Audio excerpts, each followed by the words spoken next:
Welcome to the Core Women Podcast, the place for women entrepreneurs, authors, and self-starters looking to build community and gain valuable insights through expert interviews with women at the top of their game. Join your host, podcaster, producer, expert coach, entrepreneur, and author, Dr. Summer Watson, as she aims to inspire and empower you through these candid conversations. Lean in and embrace the journey. It's time to start the show. Here's your host, Dr. Summer Watson. Welcome to the Core Women Podcast, where we spotlight women leading with heart and purpose. I'm Dr. Summer Watson, and today's guest is Diana Fritz, who is an executive leader, cancer thriver, and author of Uniquely Imperfect, Uniquely Qualified. With 25 plus years in leadership, operations, HR, and tech, Diana has built a reputation for leading with influence, not just title. In this episode, she shares how her personal journey shaped her leadership philosophy and why resilience, authenticity, and values are the true keys to impact. Let's get started and welcome Diana. Thank you so much. It's great to be here with you. Absolutely. It's wonderful to be here with you. I can't wait to get into this conversation. But my first question is, before we dive into your personal journey, if you could describe your life to this point in one word, what would that word be and why is that word important to you? So I'm going to use the word choice or choices. The reason why that word is important to me is because I've learned through some tough choices or tough seasons in life, no matter if bad things happen or good things happen, I always have a choice to make. And nobody can ever take that freedom away from me to choose how I'm going to respond to a situation. And it's been an impactful word on my cancer journey, navigating through other tough scenarios with divorce or difficult situations in life or positive situations. Everybody has a choice to make, and nobody can take that freedom from us. Absolutely. And I hope people who are listening realize that because that's something that years ago, it kind of clicked in for me that we have choices and absolutely no one can take that away from us except for ourselves. Yes. So your story is both personal and professional. From cancer thriver to executive leader, what inspired you to write Uniquely Imperfect, Uniquely Qualified? Well, I wrote in my journal over 10 years ago that someday I wanted to write a book, and I kept procrastinating writing a book.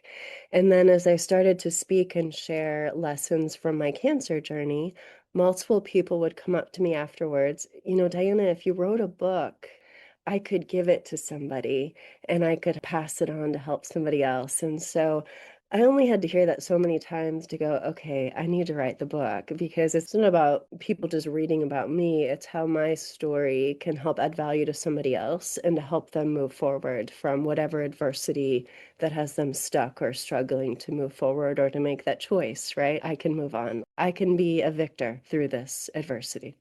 Absolutely. Well, I love that impetus for the book. And I'm sure it started years ago, but it all came together in this beautiful package that offers value to others. So let's talk about this journey. Let's talk about the shift before cancer to cancer and moving through that experience. Talk a bit more about that and your cancer. Before I was diagnosed with cancer, I learned pretty quickly on my executive journey that my passion was around people and helping develop people, giving them opportunities to learn and to grow. So that was becoming more and more a focus area and where I would dedicate my time and also fight for that. Oftentimes on an executive team, the balance is on how we get more revenue, how we grow the team, how we build better technology. And I was, yeah, but culture is the difference maker, right? And culture is your people. And so I had such a passion around the people and bringing those opportunities to them. When I was diagnosed with cancer, which it's 12 years ago in January of 2026. So every year I go through that milestone of going, okay, I'm thankful I'm still here.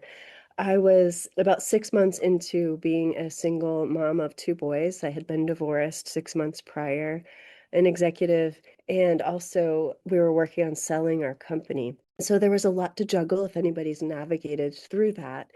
And I strove to put everybody in front of me. That was naturally how I serve, right? I want to take care of others, whether it's my kids, the people I work with. And when you get hit with news of, Diana, you have a rare form of cancer, I had no choice but to pause for a season and just focus on, okay, what do I need to do to take care of me? Because if I don't do that, I'm not going to be here today, right? 12 years later, to take care of my kids or to add value to the people that I love to serve. And that took me some time to realize, okay, I need to do this.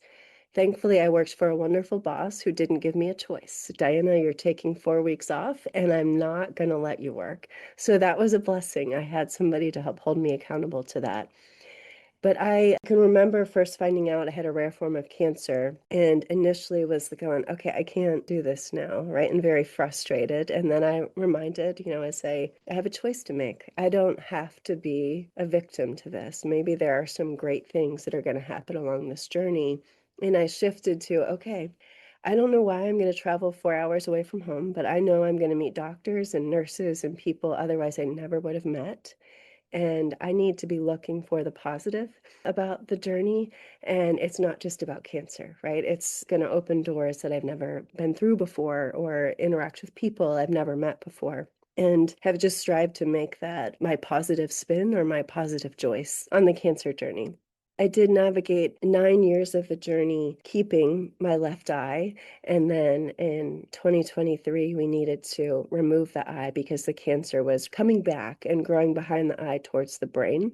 And that was another element of, okay, I have a choice to make. This isn't really what I would have picked, right? But I still get to be here. And now I have this unique look about me that I stand out in a crowd. I can't go to a restaurant and not be remembered. So I get to pick. Do I want to be remembered as the person with one eye that smiled or the person with one eye that was bitter and grumpy, right? I want to be the person with one eye that smiles. Mm. Thank you for sharing that story, and thank you for sharing the evolution of that journey. Now, how are you doing today? I'm here, right? So I'm going to say that part is good. I continue to do scans every 3 months to check on the status of the cancer and if it's spread anywhere. And we're working on some preventative treatments, which are hard to find when you have a rare form of cancer. So I'm here and I'm happy about that. And I'm always navigating the cancer journey. Once you're a cancer patient, I don't think you ever lose the fact that you need to keep fighting, but I really strive to make sure I fight well for my spiritual health and my physical health and the things I can control as much as possible, and to just strive to be a light and help others wherever I can. That helps me to keep going. Absolutely. Thank you, Diana. It's interesting. I also was diagnosed with a rare form of cancer in November 2023. Mm, I had neuroendocrine cancer and it ended up in my lung. And then they found something else. They found a pre-malignant condition called DIPNITch, which only 350 people have it in the United States. So, it takes us on a unique journey for sure. And we have choices. yeah. We always have choices. And I love the choice that you made as you were going through the journey where you had this inner dialogue with yourself where you said, well, I can show up as the person who continues to smile, or I can be remembered for the person who was grumpy, cranky, and not so happy about the situation. And I can travel 4 hours and know that it's not just traveling, but this is going to be an experience. I'm going to meet new people. I'm going to learn new things. There might be new opportunities for learning and for collaboration. There's all kinds of ways we can think about it and reframe our situations for that balance of mood, spirit, as well as just being and how you show up every minute, every day, every week. And here you are. Thank you for showing up. Thank you for writing this book. You kind of beat me to the punch here. My question will correlate with what you said, and you've kind of answered it in a way, but I want to ask it anyway. You've worked across HR, operations, and technology. What's been the common thread in how you lead through change and complexity? And I believe part of that is choice, right? And being a people person. But could you tell us more? Choice does make a difference there, but I think my approach is really to work hard to connect with the people that are navigating through the change or the situation or the transformation. I think it's often amiss by leaders. We spend a lot of time planning for a change or something that's going to happen. And so we're so familiar with it. that when we announce it, we just expect everybody to be happy about it. But we have to remember that they're where we were 6 months ago. It's not just going to happen in the same way. And so I work really hard to take the lens of perspective of what it's like to be in the other person's shoes that I'm working with or communicating to. Am I perfect at it? Absolutely not. But do I work hard to try to figure out, right, how I experience it from their lens so that I can make the transition or the change or the shift easier for them or easier for them to embrace? There's some people that it's never going to be easy, but maybe easier to just embrace and help them see the benefit for them or for their team or their organization. Yeah, I love that because in the clinical field, we know that it takes 3 months to 6 months to see transition, to see that evolution of transition, right? And so when we look at it through, as you said, that lens, when we look at it through, hey, we've known about this because behind the scenes, we've been working on this to make these changes, to develop this new program, to make these shifts. But not all of the other folks that work for this company are familiar with all the work that one has gone on, the purpose, why, what's the end means to this, or the goals to this. Yeah, I love that you are really looking at it from a different perspective where you're taking on maybe how they might feel or they're still needing the space and time to go through transition. So, thank you so much for mentioning that. You also talk about leading with influence, not just title. Can you break down what that looks like in the real world in regards to teams and organizations? Yes, I think it became real to me when I was first entering my executive part of my career, and I was the only female executive with a group of males that were about 15 years older than me. And I was on the executive team with them, but my title wasn't as good as theirs, right? Mm, Because I don't really like titles, right? mhm. Personally, I want to earn people's respect. I want to earn the right to influence them. And so I would watch how much people would come to me for a decision. And I'm like, why are they coming to me? But it was because they felt I was approachable. I had earned their trust. I had earned their respect. And so they naturally wanted to connect to that person because influence, right? And the respect and trust I had earned meant more to them than the title. I can recall over my career meeting so many people that just wanted the title, and they thought with the title, they gained the respect they wanted or they gained everything they wanted. And they get disappointed quickly because people don't want to follow a title. It's a person that has influence worthy of them trusting and respecting them. And that's often missed throughout people's career paths or decisions. The title is more appealing than the work it takes to build trust and influence with the people around them. Yeah, it's interesting. I wonder if there was a factor related to gender at all. If you saw Mm, that length of time you've been there, gender. I mean, there's all these variables that start kind of coming into my head as I look at this. But again, I agree with you that transparency, that trust, that safety you build within your teams or organizations is so critical to really not just meeting the mission, but creating a sense of belonging within that community. And one of the people that I've studied over the years, his name's Alfred Adler, and he deviated from Freud. He worked with Freud and he said, listen, one of the major things that people are missing today is that connection, that sense of mhm. belonging. And when we look at that variable, what are the things that we can put into place to help support people in our communities to make them feel as if they truly belong? When you talk about trust, transparency, honesty, openness, safety, yeah, that's going to lead to more connections for certain. So let me ask you, how did your personal health journey shift the way you showed up as a leader? And what do you now prioritize that you didn't maybe before? I think that the personal health journey at first, I wasn't sure how transparent to be about it. Mhm. And that was a balance for me, right? Because I am also somebody that wants to make everybody feel like everything's okay. I'm the calming presence in the room. And so when you're navigating through something personally, how much do you share, right? Is that going to make them think everything's not okay? But that's been a good journey for me. The more transparent and real I am, it helps me to be more trustworthy and believable. Mhm. Of course, I don't share all the the icky details that nobody wants to know, right? About what it's like to navigate through some of the things I've navigated through, but just being real and authentic and being able to share stories and laugh. Because there's been some funny things that have happened along the way too.